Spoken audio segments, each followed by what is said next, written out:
Welcome to Burlap Teachers. Enjoy the video. You start by preparing both files so links are reliable. Open the Excel workbook and confirm calculation is set to automatic. This ensures values update when referenced. Save both the workbook and the PowerPoint into the same synced folder or network path to avoid broken links. Once saved, close any extra Excel windows to prevent duplicate data connections. Now open PowerPoint and select the slide where the chart will go. You're ready to insert a linked chart from Excel. You copy the chart in Excel and then use Paste Special in PowerPoint to create a linked Microsoft Excel chart object.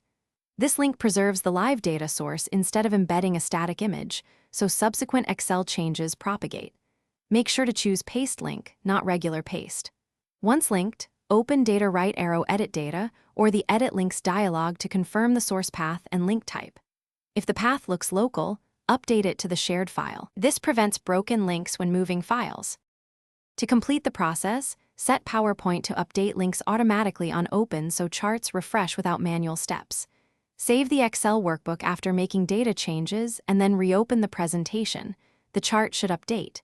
If it does not, use Edit Links to update source or relink the chart to the correct workbook path. Also ensure Excel isn't open in a conflicting instance. Quick troubleshooting. If links break after moving files, relink once and then keep both files together, or use absolute network paths to avoid future breaks. Thanks for watching. Consider subscribing if this video helped you.